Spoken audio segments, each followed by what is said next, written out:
কোথায় লালন পালন করব, কোন পরিবেশে তারে বড় করব, কি আমি লেখাপড়া করাবো, আমার সন্তানকে আমি কি দেখাবো, সন্তানকে আমি কি শোনাবো, সন্তানকে আমি কি বুঝাবো, এই বিষয়গুলি কোনো বাপ মা নিজের সিদ্ধান্তে চলবে না। সিদ্ধান্ত নিতে হবে যিনি মালিক তার, তিনি কে? আওয়াজ দিয়ে জোরে বলেন। 1 লক্ষ টাকা ফ্যাক্টরি মালিক আপনার কাছে আমানত রাখছে। মালিক যেভাবে কয় এভাবেই টাকাটা খরচ করলে আমানতদারি রক্ষা হবে। আর যদি ম্যানেজার নিজের ইচ্ছায় 1 লক্ষ টাকা খরচ করে, আমানত খেয়ানত হবে, ঠিক না? নিজের পকেটে দেয় নাই, কিন্তু মালিকের সিদ্ধান্ত মতো ব্যয় করে নাই, নিজের মর্জি মতো করলো, এটা খেয়ানত হবে। ঠিক তেমনি ভাবে সমস্ত সন্তান আল্লাহর পক্ষ থেকে বাপ মার কাছে আমানত। আমানত বলা হয় যে জিনিস দখলে আমার, কিন্তু মালিক আমি না, মালিক হলো অন্য কেউ। এখন আপনারা আমাকে জবাব দেন, সন্তান বাপ মার দখলে আছে, কিন্তু মালিক বাপ মা নাকি আল্লাহ? আল্লাহ সন্তানের মালিক, দখলে বাপ মার। অতএব বাপ মা নিজের সিদ্ধান্তে সন্তানকে বড় করতে পারবে না।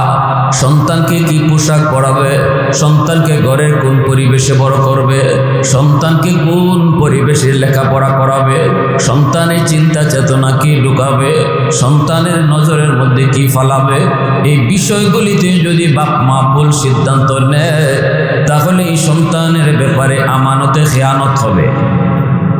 আমানতে কিয়ামতের ময়দানে সন্তান আল্লাহ পাকের দরবারে মামলা দিবে, বলবে রব্বানা আতিহিম দিফাইনি মিনাল আযাব ওয়ালআনহুম লানান কাবীরা। সন্তান বলবে মালিক আমি তো ছোট্ট ছিলাম, বুঝি না, কোথায় পড়ালেখা করলে পরে তোমাকে চেনা যায়, কোন পরিবেশে পড়ালেখা করলে নামাজ শিখা যায়, কোন পরিবেশে পড়ালেখা করলে পরে হালাল হারাম চেনা যায়, আমি তো বুঝি নাই, ছোট ছিলাম, বুঝতেন আমার মা, বুঝতেন আমার বাবা, কেন তারা ভুল সিদ্ধান্ত নিল, কেন আমাকে ওই পরিবেশে বড় করলো, কেন আমার ওই শিক্ষা দিল, ব্যাঙের ফাল শিখাইলো, সাইকেল দৌড়ানি শিখাইলো, ওই দেখা যায় তাল গাছ আমাকে দেখাইলো, ওই দেখা যায় মদিনা আমারে দেখায় নাই, ওই দেখা যায় তাল গাছ দেখাইলো, কিন্তু ওই দেখা যায় খানা কাবা আমাকে শিখায় নাই, যার কারণে আমি তোমাকে চিনি নাই। আল্লাহ, যার কারণে আমি নামাজ চিনি নাই, যার কারণে আমি আখিরাত ভুলে গিয়েছি, আমি তো তোমাকে চিনি নাই, দুনিয়াতে এসেছিলাম। আল্লাহ, আমি যদ্দূর দায়ী, আমার বাপ মা ডাবল দায়ী। রব্বানা আতিহিম দিফাইনি মিনাল আযাব, আমাকে আজকে তুমি যেই পরিমাণ শাস্তির জাহান্নামে দিবা, আমার মা বাবাকে ডাবল শাস্তি দাও। জোরে কও নাউজুবিল্লাহ। কিয়ামতের ময়দানে বহু মা বহু বাবা সন্তানের মামলায় আল্লাহর আদালতে আসামির কাঠগড়ে দাঁড়িয়ে থাকবে, সন্তানের মামলায় কাঠগড়ে দাঁড়িয়ে থাকবে। সন্তান হবে বাদী আর বাপ মা হবে আসামি।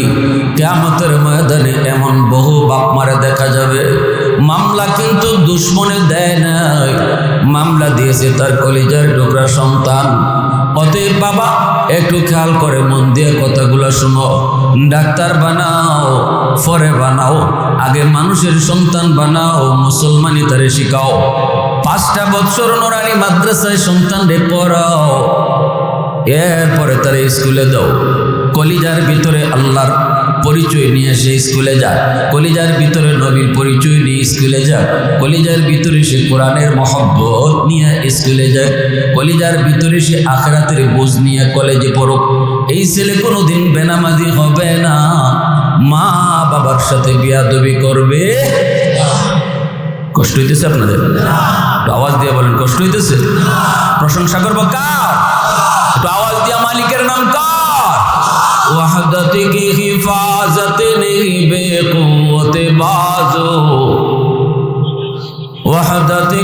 हिफाजत नहीं बेक़ुव्वत बाज़ो आती नहीं कुछ कमी हक़ल खुदा दा आती नहीं कुछ कमी हक़ल खुदा दा ऐ मर्द खुदा तुझको क़ुव्वत नहीं हासिल जा बैठ किसी गार में अल्लाह को करिया ये सच है कि बातिल की तरफ दार नहीं हम गद्दार न समझो हम गद्दार नहीं हम फूलों की तरह नरम मिजाज अपना है नज़र हम तीर नहीं नेज़ा व तलवार नहीं हम हम तीर नहीं नेज़ा व तलवार नहीं हम मुसलमाনের आवाज को আল্লাহু আকবার।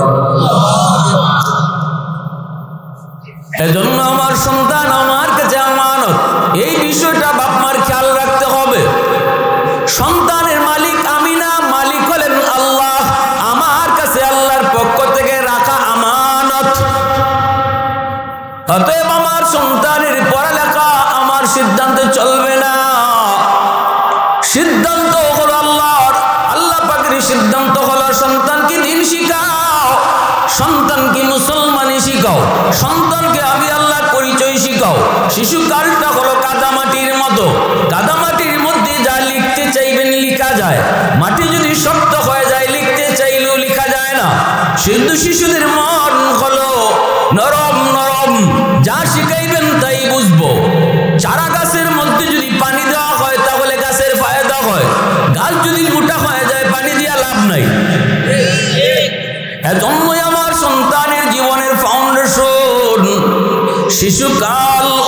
শিশুকালটা অনেক গুরুত্বপূর্ণ। শিশুকালে নজর রাখতে হবে আমার সন্তান কোন পরিবেশে সে বড় হইতেছে, আমার সন্তান কোন পরিবেশে লেখাপড়া করে, আমার সন্তান কোন পরিবেশে সে বড় হয়। এটা বাপ মার নজর রাখতে হবে, ভালো করে মনে রাখতে হবে।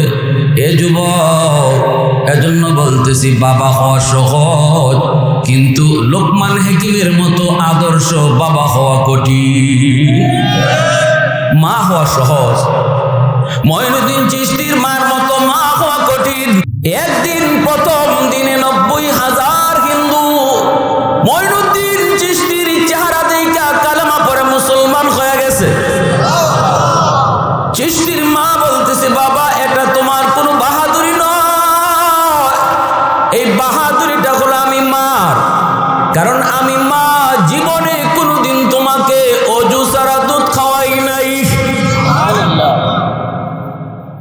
এজন্য বলতেছি শুনবেন, পেটে সন্তান থাকতেই মার আসর সন্তানের উপরে পড়ে। দুধ খাওয়ানোর সময় মায় যা করে মার আসর সন্তানের উপরে পড়ে। ঘরের ভিতরে বাপ মায় যা করবে সব কাজের আসর সন্তানের উপরে যা পড়বে। পেটে সন্তান নিয়ে যদি মা বেশি বেশি মিষ্টি খায়, সন্তান বড় হওয়ার পরে মিষ্টি প্রিয় হয়। পেটে সন্তান নিয়ে যদি মা বেশি বেশি টক খায়, সন্তান বড় হওয়ার পরে টক প্রিয় হয়। পেটে সন্তান নিয়ে যদি মা বেশি বেশি ঘুমায়, সন্তান বড় হওয়ার পরে অলস হয়। পেটে সন্তান নিয়ে যদি মা ঘরের কাম কাজ করে, সন্তান বড় হয়ে কর্মঠ হয়। পেটে সন্তান নিয়ে যদি মা বেপরদায় চলে, সন্তান বড় হইয়া ব্রেন ঢিলা হয়, প্রতিবন্ধী হয়। পেটে সন্তান নিয়ে যদি মা পর্দার ভিতরে চলে, এই সন্তান মেধাবী হয়, তীক্ষ্ণ জ্ঞানী হয়। পেটে সন্তান নিয়ে যদি মায় গান শোনে, সন্তান বড় হইয়া গায়ক হয়। পেটে সন্তান নিয়ে যদি মা কোরআন তেলাওয়াত বেশি বেশি করে, এই সন্তান অল্প দিনে হাফেজে কোরআন হয়। এজন্য ভালো করে হাত রাখবেন, আমার সন্তানের ভবিষ্যৎ যদি অন্ধকার হয়, সে যদি বেনামাজি হয়, সে যদি মদকুর হয়, সে যদি গাঞ্জাকুর হয়, সে যদি সুদকুর হয়, ঘুষকুর হয়, সন্তান যতটা দায়ী হবে বাপ মা ডাবল দায়ী। বাপ মা আপনারা আমার উপর কষ্ট নিয়েন না, কথাটা আমার না, কথাটা আল্লাহ রসুলের। নবীজি বলেছেন ফাআবাওয়াহু ইউহাব্বিদানিহি আও ইউনাসসিরানিহি আও ইউমাজ্জিসানিহি। হ্যাঁ, মা বাবা তার দায়িত্ব ঠিকমতো আদায় করার পরেও যদি সন্তান বেলাইনে বেফতে যায়, যাইতে পারে, ইল্লা মাশাআল্লাহ যাইতে পারে, কিন্তু এর পিছনে কি হিকমত এটা আল্লাহ ভালো জানে। যেমন নূহ আলাইহিস সালাম এত বড় পয়গম্বর, তার সন্তান কেনান, সেও তো পথভ্রষ্ট হয়েছে, ঠিক না? তাই বলে কি নবীরে আমরা বুঝতে পারবো যে নবী তার সন্তানের হক আদায় করে নাই? এই কথা কি বলা যাবে? অসম্ভব, হবে না। বড় বড় বুজুর্গ উলামায়ে কেরামের সন্তানও মাঝে মাঝে এক দুটা বেফতে বেলাইনে যায়, তারা তাদের দায়িত্ব আদায় করার পরেও এর পিছনে হিকমতকে আল্লাহ ভালো জানে। তবে এই কারণে হাসরের মাঠে সন্তান আল্লাহর আদালতে বাপমারে দায়ী করতে পারবে না, আর মামলা দিলেও সেটা মামলা গ্রান্টেড হবে না যদি বাপমা তার দায়িত্ব আদায় করে নেয়। ঠিক কিনা জোরে বলেন? আপনারা এইদিকে হাঁটাচলা কম করেন একটু প্লিজ, একটু আমার সময় দেন। পরিবেশটা যত শান্ত থাকবে আমার কথাগুলো গোছালো হবে, নতুবা কথাগুলো আউলাজাউল হবে।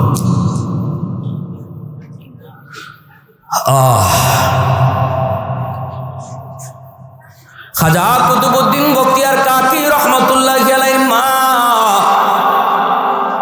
সন্তানকে নিয়ে মাদ্রাসায় ভর্তি করবেন, আল্লাহর পরিচয় শিখাবেন। মা তার দায়িত্ব আদায় করার জন্য উস্তাদের কাছে এসে বলতেছেন, উস্তাদজি আমার সন্তানকে আপনি আলিফ বা শিখাই দেন। আগে তোমার দায়িত্ব ঘরের মধ্যে রয়েছে, ঘরের ভিতরে বাপ মার কিছু দায়িত্ব রয়েছে। ঘরটা হলো সন্তানের সর্বপ্রথম বিদ্যালয়, মা বাবা হলো তার জীবনের প্রথম উস্তাদ। সন্তান তার জীবনের সর্বপ্রথম উস্তাদের কাছ থেকে সর্বপ্রথম বিদ্যালয়ে যা দেখে, যা শুনে, সব কিছু তার দিলের মধ্যে পাথরে খোদাই করে লিখলে যেমনভাবে লেখা হয় কোনো দিন মিটে না। ঘরের মধ্যে সন্তান শিশুকালে যা দেখবে শুনবে, এটাও তার মরণ পর্যন্ত ইয়াদ থাকে। যদি সন্তান দেখে মা ঘরের মধ্যে নামাজ পড়ে, সন্তানের অন্তরের মধ্যে নামাজের মহব্বত তৈরি হয়। সন্তান যদি দেখে ঘরে মায় নামাজে দাঁড়াইছে, দেখবেন শিশু বাচ্চাটাও মার সাথে নামাজে দাঁড়ায় যায়, অথচ মা সন্তানকে ডাক দেয় নেই, বাচ্চাটা মার সাথে নামাজে দাঁড়ায় যায়। মা যদি মাথায় পর্দা করে, কাপড় পরে হাঁটে, শিশু মেয়েটা সেও মাথায় কাপড় পইরা শিখে যায়। ঠিক না? আওয়াজ দিয়ে বলেন। দেখে দেখে যেটা শিক্ষা করা হয়, এই শিক্ষা কোনোদিন কেউ ভুলে না। দেখে দেখে যেই শিক্ষা অর্জন করা হয়, এই শিক্ষা অন্তরের ভিতরে বসে যায়, এই শিক্ষা কখনো ভুলে না। সন্তান ঘরের মধ্যে যেটা দেখবে, যদি দেখে বাপ মায় ঝগড়া করে, এই ঝগড়ার পথ আসর সন্তানের ব্রেনে গিয়ে পড়বো। মা বাবায় ঝগড়া করলো কিন্তু ক্ষতি হবে সন্তানের। মা আওয়াজ দেন না? হ্যাঁ, তুমি বাবা তোমার স্ত্রী হিসেবে গালি দিয়ে দিছো, দিতে পারো, কিন্তু তুমি জানো না এই গালিটা যে সন্তানে শুনছে আর দেখছে, এর কতটা প্রভাব এই বাচ্চার উপরে পড়ছে। এই বাচ্চাটার কতটা ক্ষতি হয়েছে এটা তুমি বাপ মা এখন টের পাবা না। সে কিন্তু মঈনুদ্দিন চিশতির মতো আল্লাহর ওলি হয়ে দুনিয়া আসছে। আমার বাচ্চাটা কিন্তু আব্দুল কাদের জিলানির মতো আল্লাহর ওলি। এই কথা আমি মৌলবীর নয়, এটা আল্লাহর নবীর কথা, আল্লাহর নবীর কথা। আমার যে বাচ্চার সামনে আমি স্বামী স্ত্রী ঝগড়া করলাম, আমারই বাচ্চা মঈনুদ্দিন চিশতির মতো আল্লাহর ওলি, আব্দুল কাদের জিলানির মতো ওলি। তার বিলায়াত, তার এই বুজুর্গি নষ্ট করতেছি আমি মা, আমি বাবা। সালাম কালাম সন্তানকে শিশুকালে শেখানো বাপ মার দায়িত্ব। মুরব্বী দেখলে সালাম দাও শেখানো বাপ মার দায়িত্ব। ঠিক না? জোরে বলেন। আমার সন্তানকে কালেমা শেখানো নামাজের বাপ মার দায়িত্ব, নামাজ কালাম শেখানো বাপ মার দায়িত্ব। এখনো আমার মনে পড়ে, আমি যখন ছোট্ট ছিলাম, শিশুকালে ছিলাম, ঠিক মতো বুঝি নাই। আমার এখনো মনে আছে, বয়স তখন আমার হয়তো 7 বছর, হয়তো বা 8 বছর। আমার আব্বা একজন জেনারেল শিক্ষিত মানুষ, আলেম নন, কিন্তু ধর্মীয় শিক্ষায় বড় করেছেন।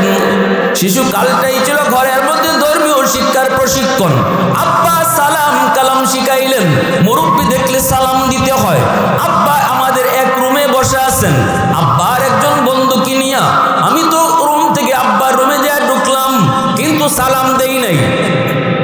ছোট মানুষ ভুলে গেছি, মনে নাই, সালাম দেই নাই। বাবার পাশে যাওয়া মাত্রই দেখি বাবার চেহারাটা লাল। আব্বু আমারে বলতেছেন, বাবা সালাম দিলা না কেন? লজ্জা পেয়ে গেছি, সাথে সাথে বলতেছি আসসালামু আলাইকুম ওয়া রাহমাতুল্লাহ। আব্বুর বন্ধু যে ছিলেন আঙ্কেল বলতেছে ওয়ালাইকুম আসসালাম ওয়া রাহমাতুল্লাহ। আমার মাথায় হাত বুলাইয়া আঙ্কেল দোয়াও দিচ্ছেন, কিন্তু আব্বার এখনো মুখে হাসি আসে নেই। আব্বার মুখ এখনো অনেক বেজার, এখনো চেহারাটা অনেক গুসা। আব্বু বলতেছেন, বাবা তোমার এই সালাম আমি নিলাম না, এই সালাম আমি নিব না। রুম থেকে বের হও, বের হইয়া আবার রুমে ঢুকো, আর ঢুকার সময় সালাম দিয়ে ঢুকো। কারণ আব্বা তোমারে এইভাবে সালাম শিখাই নাই, সালাম শিখাইছি রুমে ঢুকতেই সালাম দিয়া ঢুকবা। সেই 8 বছরের কথা এখনো আমার মনে আছে। এর নাম হলো বাবা, এর নাম হলো, আমি আগেই বলছি, বাবা হওয়া সহজ, লোকমান হাকিমের মতো বাবা হও। এর জন্য আল্লাহ কোরআনে লোকমান হাকিমের নামে সূরার নামকরণ করছে। দুনিয়ার সকল বাবাকে আল্লাহ মেসেজ দিচ্ছেন, বাবা শুধু বাবা হইও না, শুধু বাবা হইও না। আমি আল্লাহর কাছে শুধু বাবা হওয়া পছন্দ না, লোকমান হাকিমের মতো বাবা হও।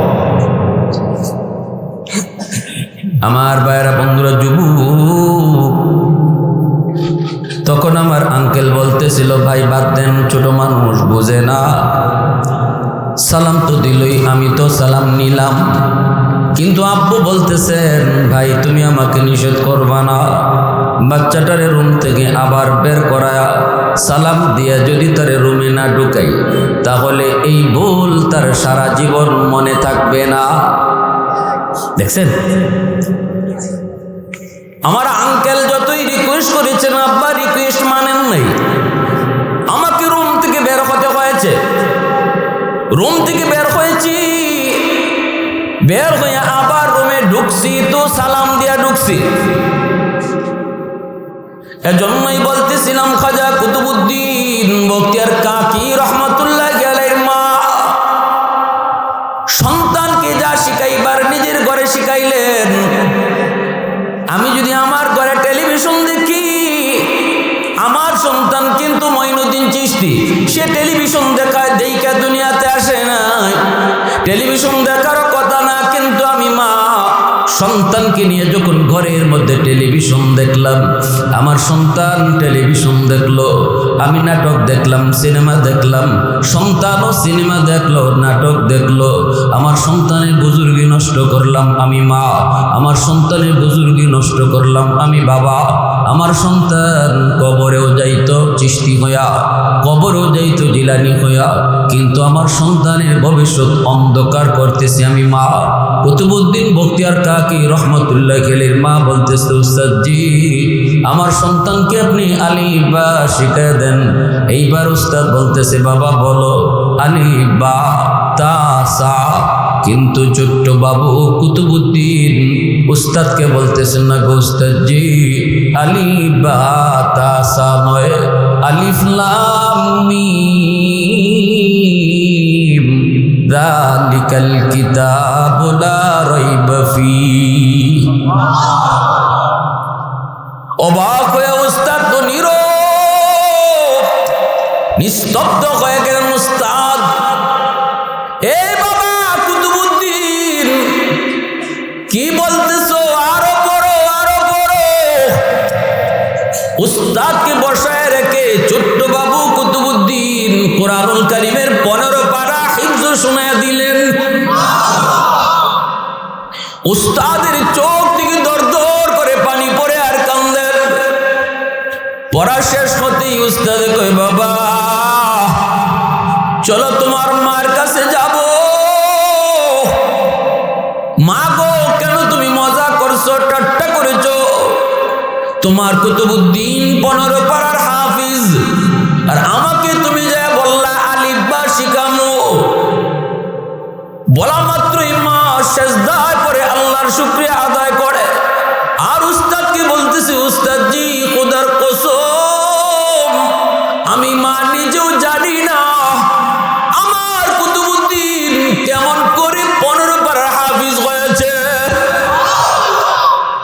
তবে একদূর মনে পড়ে উস্তাদজি, আমি মা যখনই আমার কুতুবউদ্দিনকে দুধ খাওয়াইছি তখনই কোরআন তেলাওয়াত করেছি। আমার কুতুবউদ্দিন একদিকে মার দুধ খেয়েছে আর একদিকে কান দিয়ে আমার কোরআন তেলাওয়াত শুনছে। মনে হয় দুধের সাথে তিলাওয়াত যায় ঢুকছে। সুবহানাল্লাহ। এ আল্লাহর গোলাম, একটু তোমরা কও, দুধের সাথে তিলাওয়াত করলে যদি তিলাওয়াত ঢুকতে পারে, যদি কোনো মা সন্তানকে দুধ খাওয়ানোর সময় গান শুনে, দুধের সাথে গানও ঢুকতে পারে কি পারে না? এজন্যই বলতেছিলাম, নবীজি কেন বলছেন কুল্লু মাউলুদিন ইউলাদু আলাল ফিতরা ফাআবাওয়াহু ইউহাব্বিদানিহি আও ইউনাসসিরানিহি আও ইউমাজ্জিসানিহি আও কামা ক্বালান নাবিয়্যু আলাইহিস সালাম। কেন নবী বলেছেন বাপ মার সিদ্ধান্ত যদি সঠিক হয় সন্তানের ভবিষ্যৎ আলোকিত হবে, আল্লাহর ওলি হয়ে কবরেও যাবে। বাপ মার সিদ্ধান্ত যদি রং হয় সন্তানের ভবিষ্যৎ অন্ধকার হবে। আল্লাহর ওলি না সে যদি গুনাহগার হয়ে কবরে যায়, যে পরিমাণ শাস্তি সে জাহান্নামে ভোগ করবে, বাপ মার জন্য ডাবল শাস্তির আবদার করবে। কে করবে? দুশমন কয় না।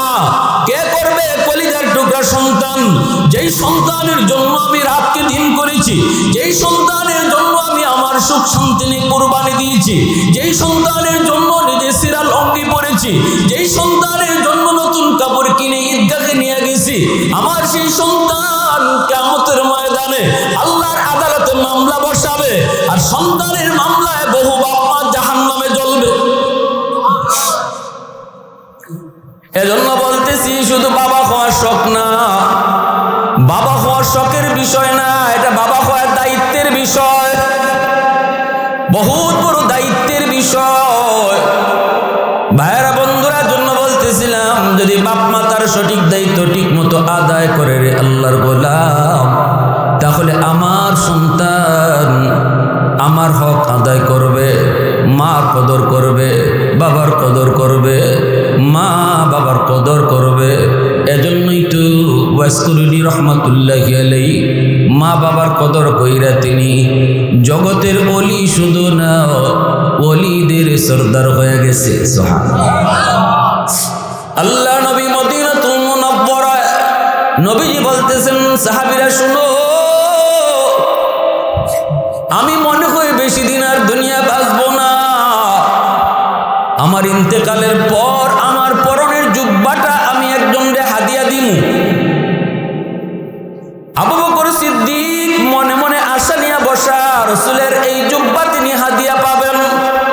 ওমর মনে মনে আশা করলেন নবীর জুব্বা হাদিয়া পাবেন। সাহাবীরা অনেকেই যার যার মতো করে অপেক্ষায়, কিন্তু মায়ার নবী, আমার আপনার নবী দু জাহানের বাদশাহ তখন বলেন, ওমর তুমি শোনো, আমার পরনের জুব্বাটা তোমরা কেউ পাবে না রে। আমার পরনের জুব্বা আমার ইন্তেকালের পর আমার একজন আশিক ইয়ামেনের করণ এলাকায় থাকে। আল্লাহ আমাকে জানাইছে সে আমার বহুত বড় আশিক, আল্লাহ পাকের বহুত বড় ওলি। আমাকে সে চর্ম চোখে কোনোদিন দেখে নাই, কিন্তু অন্তর চোখে আল্লাহ আমাকে বহুবার আমার পাগল রে আল্লাহ দেখায়া দিছে। আমার ইন্তেকালের পর আমি নবীর পরনের জুব্বাটা তুমি তারে হাদিয়া দিবা। সুবহানাল্লাহ। আর বলো ওমর, বলো সে আল্লাহর কাছে এত দামি, সে হাত উঠাইলেই আল্লাহ তার দোয়া কবুল করে। সে নাকি মুস্তাজাবুদ দাওয়া, কোন দোয়া আল্লাহ তার ফিরায় দেয় না। ওমর তুমি যদি তার সাক্ষাৎ পাও, আমার জুব্বাটা হাদিয়া দিও, আর কইও আমার গুনাহগার উম্মতের জন্য সে যেন সুপারিশ করে। আওয়াজ দিয়ে কোন সুবহানাল্লাহ, আরে কুজরে কোন সুবহানাল্লাহ। मैं तालिब मौला हो मेरे इश्क निराला, मैं तालिब मौला हो मेरे इश्क निराला, है जुमला जहां जिनके तजल्ली से उजाला, है जुमला जहां जिनके तजल्ली से उजाला मादर दो जहां गैर खुदा यार नदारे যদি আদ খুদা হিচ দিগর কার নদারম যদি আদ খুদা হিচ দিগর কার নদারম মুসলমানের আওয়াজ কো আল্লাহু আকবার আল্লাহ নবীর পরনের জুব্বা তিনি পাবেন হযরত ওমর তিনি বলতেছেন নবী গো আমি তারে কেমনে চিনব রাসূল বলেন তার চেহারাটা হবে এমন তার চুলগুলি হবে এমন বডিটা হবে তার এমন হাতের তালুতে একটা সাদা দাগ দেখতে পাবা হযরত ওমর বলতেছেন নবী গো আপনি তারে কোনোদিন দেখেন নাই সেও আপনারে কোনোদিন দেখে নাই অথচ তার চেহারা কেমন বডি কেমন চুলগুলি কেমন কেমনে বলেন রাসূল বলতেছে ওমর রে আল্লাহ স্বপ্ন যুগে অন্তর্চোখে বহুবার তারে দেখায় দিছে নবীজি ইন্তেকালের পর ওমর পর এই জুব্বা নিয়ে ইয়ামেনের করণ এলাকার সেই ওয়াইসকে তিনি খুঁজতেছেন এক রাওয়ায়াতের মধ্যে এসেছে তিনি গেছেন ইয়ামেন চলে গেছেন আলী রাদিয়াল্লাহু তাআলা আনহুকে নিয়া যায়া বলতেছেন করণ এলাকা কোথায় একটু আমারে তোমরা কও চলে গেলেন যা দেখেন মানুষে জিজ্ঞেস করেন তোমরা ওয়াইস নামে কাউরে চিনোনি মানুষেরা কয় না একদল রাখাল বলতেছে হ্যাঁ আমরা চিনি কোথায় কয় জঙ্গলে কি করে কয় মার খেদমত করে আর মাকে নিয়ে জঙ্গলে থাকে একটা উট রাখালি করে উটের দুধ বেচে উটের দুধ খায় মাকেও খাওয়ায় মার খেদমত করে তার মা হলো অন্ধ এই মার খেদমত করে আর সারাদিন বিড়বিড় করে কার সাথে যেন কথা কয় হযরত ওমর ফারুক রাদিয়াল্লাহু তাআলা আনহু আলী রাদিয়াল্লাহু তাআলা আনহুকে বলেন আলী চলো জঙ্গলের কাছে আয়েশা দেখেন ওয়াজ করনি সেজদায় পড়ে আল্লাহর সাথে কথা কয় বলুন তো নামাজি কার সাথে কথা কয় একটু জোরে বলেন কার সাথে কথা কয় রাসূল বলেন মুসাল্লি ইউনাজি রাব্বা নামাজি নামাজে দাঁড়াইলে আল্লাহর সাথে কথা কয় মূসা নবী তিনি কথা বলছেন তুর পাহাড়ে যায় মূসা নবী তুর পাহাড়ে যায় তিনি কথা বলতেন মূসা নবীর উপাধি ছিল কালিমুল্লাহ জমিনে বসে যিনি আল্লাহর সাথে কথা বলতেন 4000 বার তিনি আল্লাহর লগে কথা বলছেন কিন্তু যেখান থেকে সেখান থেকে তিনি কথা বলতে পারতেন না যখনই কথা বলতে চাইতেন তখনই আল্লাহ বলতো মূসা তুর পাহাড়ে আসো সেখানে যেতেন জেলে পড়ে আল্লাহ বলতেন জুতা খোলো সুবহানাল্লাহ জোরে ও মূসা জুতা খোলো জুতা খুলে পাহাড়ে আসো এই পাহাড়টা পুত পবিত্র পাহাড় মূসা নবী জুতা খুলে পাহাড়ে উঠলে আল্লাহর সাথে কথা বলতেন একদিন মূসা নবী কই মালিক জানতে বড় মন চায় আমি তোমার সাথে কথা বলি আমি ছাড়া আর কেউ কি কথা বলে সুবহানাল্লাহ জোরে কইতেন তুকাল্লিমু মাই হাল তুকাল্লিমু আহাদান গায়রি আল্লাহ পাক রব্বুল আলামিন বলেন মূসা তুমি আমার সাথে কথা বলো মাঝখানে পর্দা আছে কিন্তু অদূর ভবিষ্যতে একদল উম্মত জমিনে আসবে ওরা জমিনে বসে আমার সাথে কথা বলবে মাঝখানে কোনো পর্দা থাকবে না মূসা নবী জানতে চাই মালিক কোন উম্মত আল্লাহ বলে উম্মতে মুহাম্মদ আমার বন্ধু মুহাম্মদুর রাসূলুল্লাহর উম্মত মূসা নবী কয় মালিক কও কি তুমি এরা কোন পাহাড়ে যায় কথা কইব আমি তো তোর পাহাড়ে আসি ওরা কোন পাহাড়ে যায় কথা বলবে আল্লাহ বলে মূসা এরা পাহাড়ে আসতে হবে না এরা যেখানে নামাজে দাঁড়াবে ওখান থেকেই আমার সাথে কথা বলবে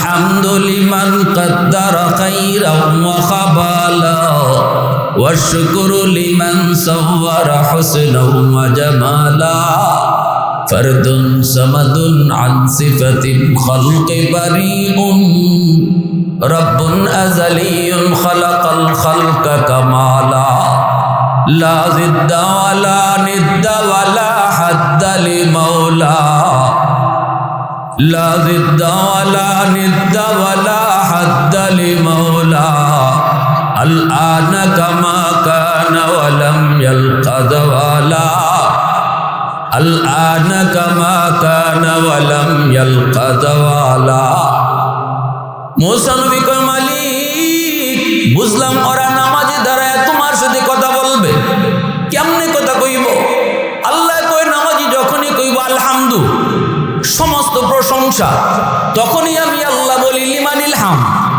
ও নামাজি আমার গোলাম কার প্রশংসা করো শুরু হয়ে গেছি আল্লাহর সাথে কথা সুবহানাল্লাহ জোরে বলেন তখনই আমার নামাজি বান্দা কয় লিল্লাহ আমি আমার আল্লাহর প্রশংসা করি আল্লাহ নিজের পরিচয় দিতেছে না আল্লাহ পরিচয় না দিয়া প্রথমে নিজের গোপন রেখা কথা শুরু করে যখনই নামাজি কয় আলহামদু আল্লাহ তখনই কয় লিমানিল হাম কার প্রশংসা তুমি করো নামাজি কয় লিল্লাহ আমার আল্লাহর তখন আল্লাহ নামাজির কয় মানিল্লাহ কে তোমার আল্লাহ নামাজি কয় রব্বিল আলামিন যিনি রব্বুল আলামিন আল্লাহ তখনও নামাজিরে কয় মানির রব কে তোমার রব নামাজি কয় আর রহমানির রহিম যিনি রহমান যিনি রহিম তখনও আল্লাহ নিজের পরিচয় দেয় না আল্লাহ তখনও কয় মানির রহমান মানির রহিম কে রহমান কে রহিম নামাজি কয় মালিক ইয়াউমিদ্দিন কিয়ামত দিবসের মালিক যিনি দেন কত সুন্দর আল্লাহর সাথে নামাজি কথা কয় আল্লাহ নিজের গোপন রাখে যখনই কয় কিয়ামত দিবসের মালিক যিনি তখনই আল্লাহ নিজের পরিচয় দেয় আল্লাহ তখন কয় বান্দারে এতক্ষণ পর্যন্ত তুমি যারে আল্লাহ বলেছো এতক্ষণ পর্যন্ত যারে তুমি রব বলেছো মালিক ইয়াউমিদ্দিন যারে কইছো আমি সেই রব আমি তোমার আল্লাহ তখন নামাজি আল্লাহর পরিচয় পাইয়া আত্মহারা হইয়া আল্লাহকে কই মালিক তুমি বুঝি এতক্ষণ আমার সাথে কথা কইছো তাহলে শোনো ইয়াকা না'বুদু ওয়া ইয়াকা নাস্তাঈন আমি তোমারই ইবাদত করি তোমারই কাছে শুধু সাহায্য চাই এতক্ষণ খালি কইছে তিনি তিনি তিনি আল্লাহ যখন কয় আমি আমি তখনই নামাজি কয় তুমি তুমি আওয়াজ দিয়া কও না সুবহানাল্লাহ কও না সুবহানাল্লাহ আল্লাহ খুশি হয়ে তখন কয় বান্দা কি চাস তুই ক আমি আল্লাহ তোর উপর খুশি তুই কি চাস বল তখনই নামাজি কয় ও মালিক ইহদিনাস সিরাতাল মুস্তাকিম আমারে তুমি জান্নাতের রাস্তাটা দেখাই দাও আমি আর কিছু চাই না আমাকে জান্নাতের রাস্তাটা তুমি দেখাও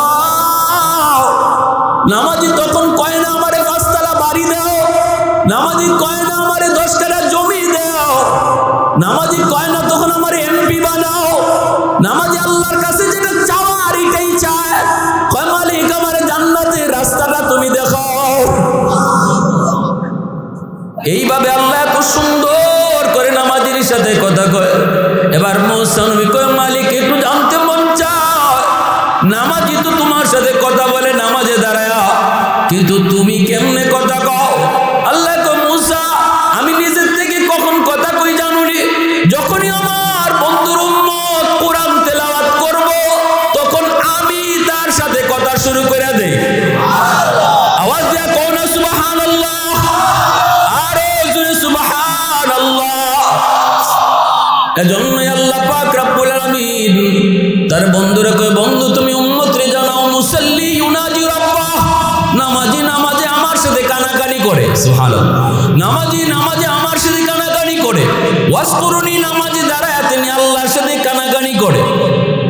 হযরত উমর হযরত আলী পাশে দাঁড়ায় রয়েছেন।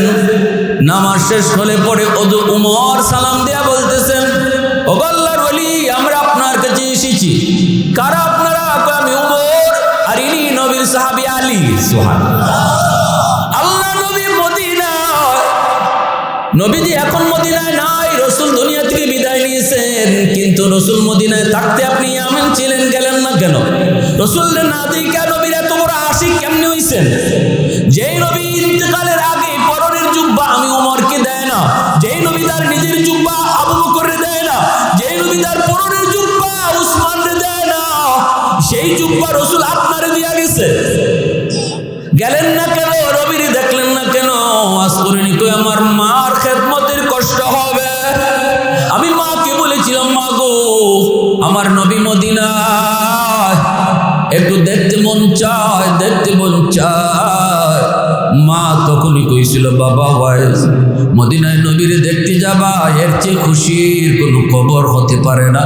কিন্তু আমি মা তো অন্ধ, আমার কে খাওয়াইব, কে আমার ঘুম পাড়াইব, আমার কে খাওয়াইব, কে ঘুম পাড়াইব? শিশুকালে আমি মা তোমারে যেইভাবে খাওয়ায় খাওয়ায় ঘুম পাড়াইছি, আজকে বৃদ্ধ বয়সে তুমিও আমি মারে খাওয়ায় খাওয়ায় ঘুম পাড়াইতেছ। আমি মার খেদমত কে করব? মারে কার কাছে রেখে যাইবা, কার কাছে রেখে যাবা? এজন্য আমি যেতে পারি নাই। কিন্তু মা একটু হাত বাড়িয়ে দিছে, কই মালিক,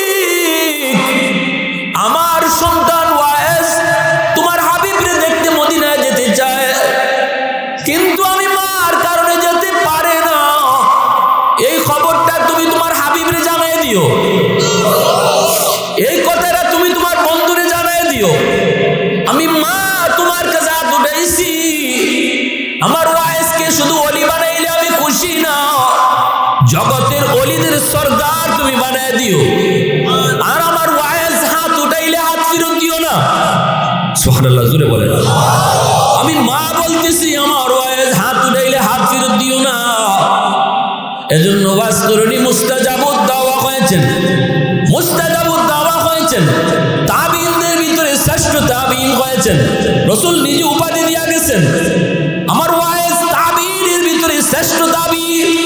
কারণ রাসূলের যুগে আইসা রাসূলকে দেখতে পারলে তো সাহাবী হইতো না, দেখার কারণে তিনি তাবিঈ, কিন্তু তাবিঈর ভিতরে শ্রেষ্ঠ তাবিঈ উপাধি রাসূল দিয়া গেছেন। ভাইরা বন্ধুরা, জন্য বলতেছিলাম, মার খেদমত, মার দোয়া তো ওই সন্তানই করবে, মার দোয়া তো ওই সন্তানই নিবে যেই সন্তানের ব্যাপারে মা হক আদায় করেছে, বাবা হক আদায় করেছে। ভাইরা বন্ধুরা, যেই সন্তান মারে কষ্ট দেয়, বাবারে কষ্ট দেয়, দিনের বুঝ না। এ যুবক ভালো করে শুনো, তিন ব্যক্তির দোয়া বদদোয়া সরাসরি আল্লাহর দরবারে কবুল হয়ে যায়। সালাসাতুন দাওয়াতুন মুস্তাজাবাতুন লা শাক্কা ফীহি, দাওয়াতুল মাজলুম ওয়া দাওয়াতুল মুসাফির ওয়া দাওয়াতুল ওয়ালিদি আলা ওয়ালাদিহি। মাজলুমের দোয়া বদদোয়া, মুসাফিরের দোয়া বদদোয়া, বাপ মার দোয়া বদদোয়া। এলাকার ভিতরে যেই মানুষটা বড় দুর্বল, ওই মানুষটার উপরে জুলুম করবা না, অন্যায় করবা না, সম্পদ দখলে নিবা না, হাত উঠাইবা না, বকাঝকা করবা না। কারণ দুর্বল মানুষটা মেম্বারের কাছে বিচার দিবে না, এমপির কাছেও বিচার দিবে না, চেয়ারম্যানের কাছেও বিচার নিয়ে যাবে না। কারণ এমপি, মেম্বার, চেয়ারম্যান তোমার লোক। বিচার বসায় দিব আল্লাহর আদালতে, বিচার বসায় দিব হাইকোর্টে, বিচার বসায় দিব মালিকের দরবারে। এজন্য রাসূল কয়, দুর্বল যদি কয় মালিক, মেম্বারের কাছে যাই নাই, চেয়ারম্যানের কাছে যাই নাই, না দুনিয়ার মানুষের কাছে যাই নাই, তোমার আদালতে বিচার দিলাম। রাসূল বলেন, বিচার বসাইতে দেরি, আল্লাহর আদালতে গ্রান্টেড হতে দেরি হয় না। বুদ্ধিমান কখনো আল্লাহর আদালতে মামলা লইয়া কবরে যায় না। বোকা যারা, এরা দুনিয়ার মামলা আল্লাহর আদালতে লইয়া হাজির হয়। বুদ্ধিমান দুনিয়ার মামলা দুনিয়াতেই ডিসমিস করে। কারণ আল্লাহর আদালত বড় ভয়ঙ্কর।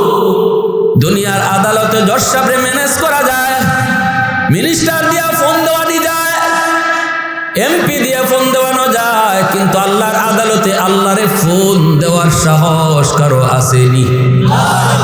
এজন্য আল্লাহর আদালত বড় ভয়ঙ্কর আদালত। এই আদালতে মামলা লইয়া যাইও না। মানুষের হক মাইরা যারা কবরে গেছো রেডি থাকো, মামলা কিন্তু আল্লাহর আদালতে। ভাইয়ের হক মারছো, বোনের হক সম্পদ নষ্ট করেছো, বাবা মারা যাওয়ার পর বাইরে তুমি ঠকাইছো, বোনরে তুমি ঠকাইছো, বোনের সম্পদ তুমি দেও না। মনে রাখো মামলা কিন্তু কার আদালতে? জোরে কও, কার আদালতে? আল্লাহ। নামাজ এখন তো কাজ হয়ে গেছি, আল্লাহ মাফ করে দিয়ে দিব। কিন্তু বইনের সম্পদ না দিয়া কবরে গেছো, মাফ নাই। কষ্ট পাইছেন? কষ্ট পাইছেন? বিদেশ থেকে ভাইয়ের টাকা পাঠাইছে, বিশ্বাস কইরা তুমি সেই ভাইয়ের টাকা নিজের ইচ্ছা মতো ব্যয় করছো, নিজের সম্পদ বাড়াইছো। মামলা কিন্তু বাংলাদেশের আদালতে না। কার আদালতে? আল্লাহর আদালতে। কঠিন। এই সম্পদ কারে দিয়ে যাইতেছ? কেউ কি সম্পদ দিয়ে কবরে যায়? যে সন্তানরে দিয়ে যাইতেছ, বুক করতেছে সন্তান, ফিটা খাইবাই তুমি একা। বুক করবো সন্তানে, মাইর খাইবা ছেলে কইবা আল্লাহ আমি জানি না, এটা আমার আব্বা আমারে দিয়া গেছে, হে বাচ্চা যাইব। কিন্তু তুমি বাবা যে দিয়া গেছো, জাম মাইরার গুতা আছে সব তোমার কপাল। এই দুনিয়াতে যে মানুষগুলো হারাম টাকা ঘরে ঢুকায়, এদের মতো বোকা দুনিয়াতে আর কেউ নেই। সুদের টাকা দিয়া ঘরে ঢুকায় ঘর বানাইছো, এই ঘরের রুমে এক রুমে তুমি থাকছো, বাকি 5 রুমে থাকছে ভাই বেরাদর, মা বাবা, আত্মীয় স্বজন। হাসরের মাঠে আল্লাহ এই 10টা রুমের হিসাব তোমার কাছ থেকে একা নিব। তুমি থাকছো এক রুমে, 9 রুমে থাকছো অন্য মানুষ, হিসাব ওদের দেওয়ার কথা, কিন্তু ওরা হিসাব দিবে না, হিসাব দিবা তুমি একা। এক পাতিল ভাত রান্না হয়েছে, তুমি খাইছো 1 প্লেট ভাত, কিন্তু 9 প্লেট ভাত খাইছে বাকিরা। পুরা পাতিলের ভাতের হিসাব আল্লাহ তোমার কাছ থেকে একা নিব, কারণ এই পাতিলের ভাতটা ছিল তোমার হারাম টাকায়। এই কথা জানার পরও যে মানুষটা হারাম টাকা ঘরে ঢুকাইছে, সে বুদ্ধিমান না বোকা? আওয়াজ দিয়ে বলেন। বুক করবো সবে, হিসাব দিব আমি একা। কেন? আমি ইজাতের বুক কেন, এই ধরনের কামাই কেন করব যে সবাই খাইবো, হিসাব দিব আমি একা? সন্তানে তো একটু আদরের কলিজার টুকরা স্ত্রীও এতটুকু কইব না যে আমার কারণে আমার স্বামী এই কামটা করছিল, আল্লাহ আমারে কিছু শাস্তি দিয়ে দেও। কইব আল্লাহ আমি কিছু জানি না, আমি কিছু জানি না, মাইরার গোতা যা আছে তাইলে দেও। আমি কি কইছিলাম ঘুষের টাকার সুদের টাকা দিয়ে আমারে কাপড় কিনে দিত, অলংকার কিনে দিত? সুদের টাকা দিয়ে আমার অলংকার কিনতো, আমি কি কইছি? 2 নাম্বার হলো মুসাফিরের দোয়া বদদোয়া। সাবধান, মুসাফিরের কাছ থেকে বদদোয়া নিবেন না। মুসাফিরের কাছ থেকে দোয়া নিলে রসুল বলেন সাথে সাথে কবুল। 3 নাম্বার হলো বাপ মার দোয়া বদদোয়া। বাপ মায় দোয়া করলো দোয়া কবুল, বাপ মায় বদদোয়া দিলে বদদোয়া কবুল। গ্যারান্টি দিচ্ছেন আল্লাহ রসুল। নবীজি কোনো গ্যারান্টি নিজের থেকে দেয় না, আল্লাহর থেকে ফাইয়া দেয়। আল্লাহ থেকে ফাইয়া না, তো রসুল গ্যারান্টি দিছে। এজন্য আব্দুল কাদের জিলানি একজন না, আমি প্রায় বয়ানে বলি 1000 আব্দুল কাদের জিলানিও যদি আপনি ঘরে দাওয়াত করেন আর তারা সবাই মিলে আপনার জন্য হাত উঠায়, দোয়া কবুল হবে কি হবে না গ্যারান্টি নাই। হইতে পারে আশা করি, যেহেতু আল্লাহর ওলি তারা, কিন্তু গ্যারান্টি নাই। রসুল বলেন ভাঙ্গা করে মা যদি হাত উঠায়, বাবা যদি হাত উঠায়, 100% গ্যারান্টি আছে। সুবহানাল্লাহি ওয়া বিহামদিহি সুবহানাল্লাহিল আযীম। তাহলে যে মার দোয়া কবুলের গ্যারান্টি দিছে রসুল, যে বাবার দোয়া কবুলের গ্যারান্টি দিছে রসুল, ওই বাবার কাছ থেকে দোয়া নিয়া ওই মাজার বাবার কাছে দোয়া লইতে যাও। ঠিক না? নিজে বল, যে বাবার দোয়ার কবুলের গ্যারান্টি আমার রসুল দিছে, এই বাবার দোয়া না লইয়া তুমি সিলেট শাহজালাল দরগা বাবার দোয়া নিতে যাও। কষ্ট পাইলিছেন? তাম দুনিয়ার সব মানুষকে তুমি খুশি করলা, মা খুশি নেই, বাবা খুশি না। আল্লাহ বলেন আমি আল্লাহ খুশি না। আর যদি তোমার বাপ মা তোমার উপর খুশি থাকে, আমি আল্লাহ তোমার উপর খুশি। রেদার রব্বি ফি রেদাল ওয়ালিদাইন ওয়া সাখাতুর রব্বি ফি সাখাতিল ওয়ালিদাইন। বলবেন হুজুর আমার মা যদি আমার উপর জুলুম করে, বাবা যদি জুলুম করে, বাপ মা যদি আমার সম্পদ কম দেয়, তবুও কি আমি ভালো আচরণ করব? এই প্রশ্ন রসুলকে সাহাবী করছেন। আল্লাহ রসুলকে সাহাবী প্রশ্ন করেছেন, কিলা ইয়া রাসূলুল্লাহ ওয়া ইন যালামা।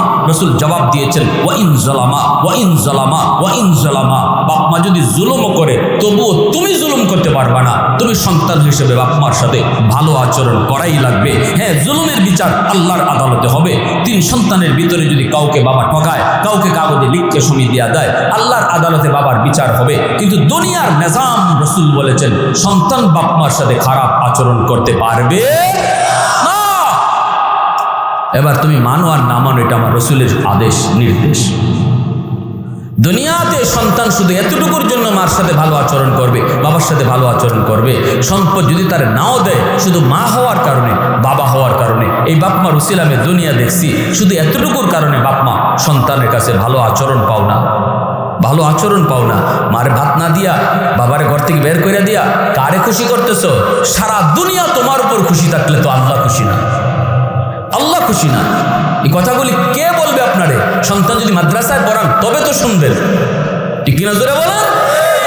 কোথায় গেলে এই শিক্ষা লাভ করবে আপনার সন্তান? কোথায় গেলে, কোন প্রতিষ্ঠানে পড়লে বলেন?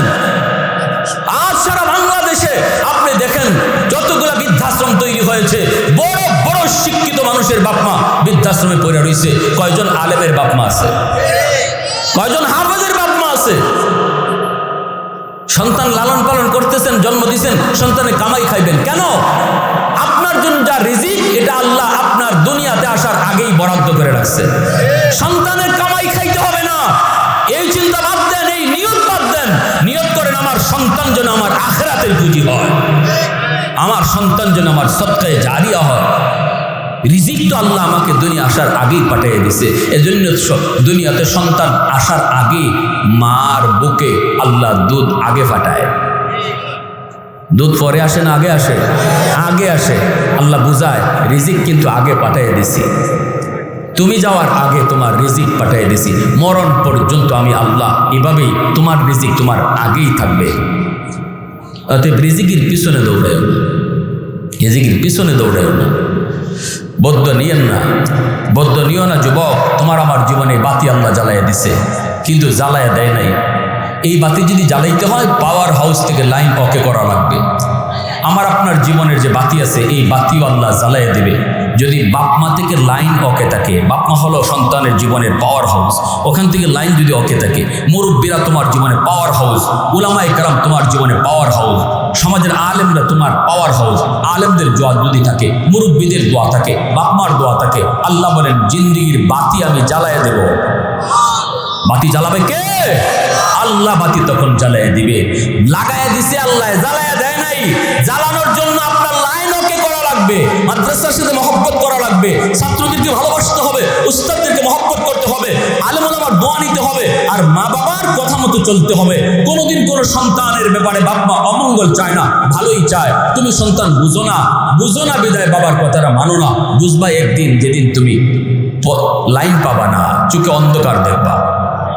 হাকিমুল উম্মত থানবী, হাকিমুল উম্মত থানবী বলেছেন যে বাপমার দোয়া থাকবো সন্তানের পিছনে, 1 নম্বর ফায়দা, আল্লাহ তার হায়াতের ভিতরে বরকত বাড়াইয়া দেয়।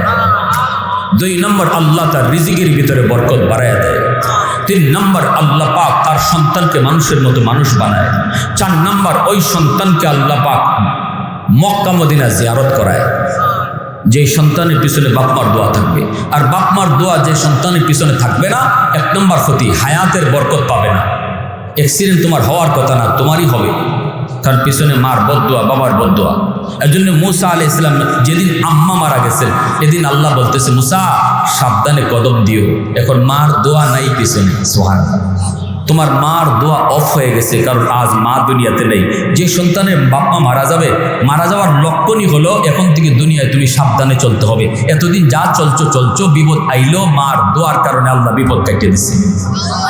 মুসা নবীর আম্মা এত বড় জলিলুল কদর পয়গম্বর, মা মারা যাওয়ার পরে আল্লাহকে, মুসা এখন থেকে হুশে হুশে হাইটো, এখন থেকে হুশে হুশে কদম দিও, কারণ পিছনে মার দোয়া নাই। দোয়া ছিল তোমার ব্যাকআপ। সুবহানাল্লাহ, জোরে বলেন, দোয়া ছিল তোমার জীবনের ব্যাকআপ। এজন্য লম্বা কথা নয়, মাদ্রাসায় পড়ানো দরকার, আসেনি না নাই? একটু আওয়াজ দিয়ে বলেন আসেনি না? নেই? কিয়ামতের মাঠে আল্লাহ বলবে, কই হাফেদের বাপমা, কই আলেমের বাপমা? নবীর বাপমা আসলেও আল্লাহ বলবে চিনি না, সরো। নবীর বাপমা আল্লাহ কইব না, তোমাদেরকে খুঁজি না। হাফেজের বাপমা কই, আলেমের বাপমা কই? সামনে আসা মাত্রই আল্লাহ নিজের হাতে পাগড়ি পরাইয়া দিবে। আল্লাহ বলবে, দুনিয়ায় তোমার সন্তানের মাথায় পাগড়ি পরাইছে মানুষ, আর তোমরা বাপমার মাথায় পাগড়ি পরাবো আমি আল্লাহ নিজে হাসরের মাঠে। আল্লাহর হাতে পাগড়ি পরার নিয়ত কার কার আছে? একটু হাত ধরে আল্লাহকে দেখান। আল্লাহ তুমি কবুল করো। সবাই বলেন আমিন। আরো জোরে বলেন আমিন।